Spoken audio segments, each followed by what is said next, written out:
उज़्मा, आप लोग सोच रहे होंगे हमारे साथ नहीं है, लेकिन पिछले दिनों उज़्मा ने इश्तियाक अहमद साहब से मुलाकात की थी। उज़्मा और उनकी क्या गुफ्तगू हुई, क्या बातचीत हुई, आइए आपको दिखाते हैं।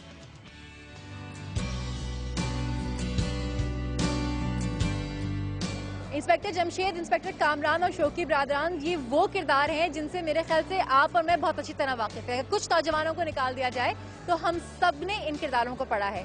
जब हम यहाँ पर आए तो हमें इन किरदारों के खालिक इश्तियाक अहमद साहब से मिलने का शर्फ हासिल हुआ, और ऐसा कैसे मुमकिन है कि वो हमारे साथ मौजूद हों और हम उनसे आपकी बातें ना करवाएं। तो इश्तियाक अहमद साहब इस वक्त हमारे साथ मौजूद है, उनसे बात करते हैं। अस्सलाम वालेकुम इश्तियाक साहब। वालेकुम अस्सलाम।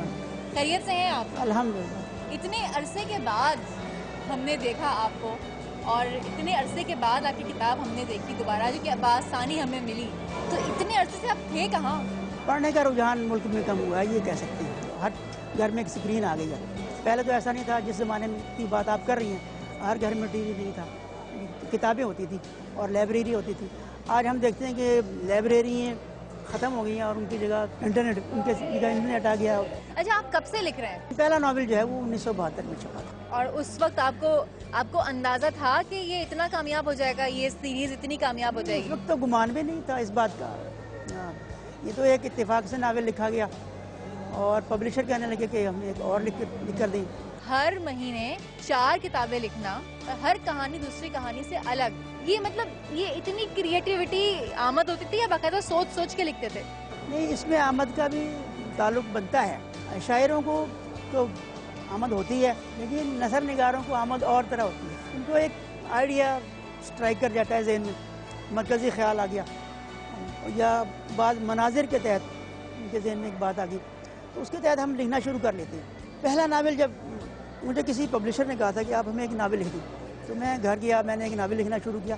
उसमें पहला जुमला ही यही था कि महमूद चलते चलते रुक गया, फारूक ने पीछे मुड़कर देखा, और फिर वो जब घर जाते हैं तो उनकी बहन वहाँ फरजाना भी मौजूद थी।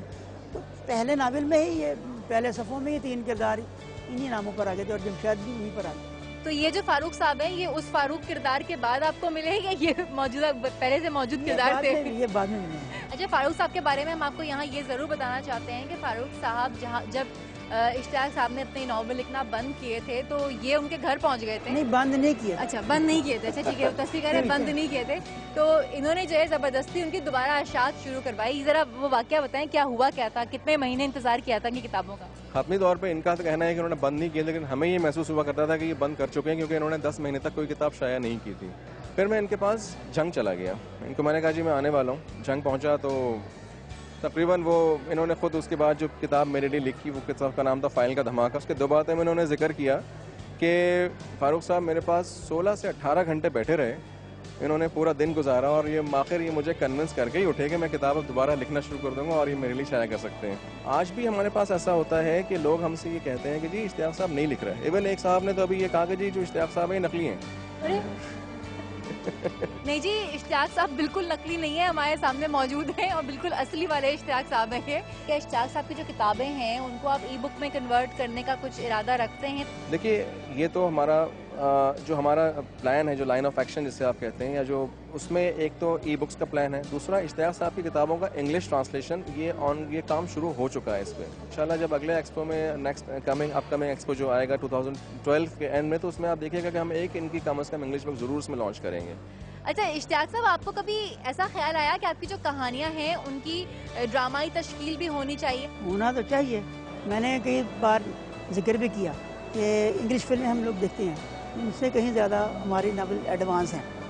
हाँ, लेकिन हम क्योंकि हमारे पास ये मौक़े हासिल नहीं है, अगर उन फिल्मों को बनाया जाए, जैसे झील का समंदर वगैरह है, दलदल का समंदर है, दलदल का समंदर तो वो अगर हम बनाएं तो मेरा ख्याल है कि वो बहुत ज़्यादा हैरत अंगेज़ चीज़ें बनेगी। एक दफ़ा इश्तियाक साहब ने एक किताब लिखी, उसका नाम था अपनी चोरी।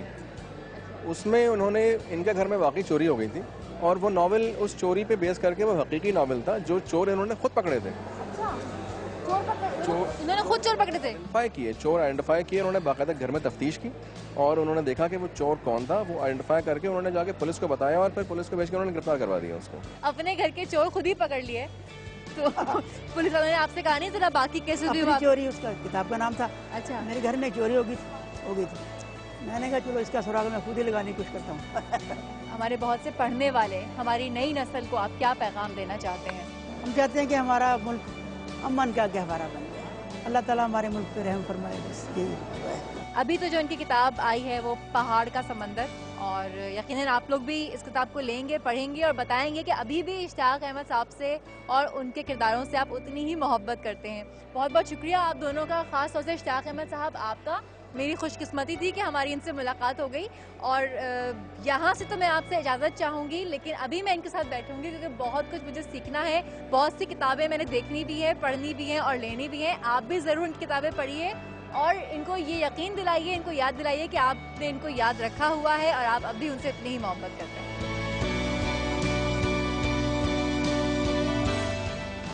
थैंक यू उज़मा, आपने हमारी मुलाकात इश्तियाक अहमद साहब से कराई, और इश्तियाक अहमद साहब को हम कैसे भूल सकते हैं, इतनी ज़बरदस्त शख्सियत, और उनको देख के इतना मज़ा आ रहा था, बहुत ज़बरदस्त शख्सियत है। बिल्कुल बिल्कुल। यहाँ पे फेसबुक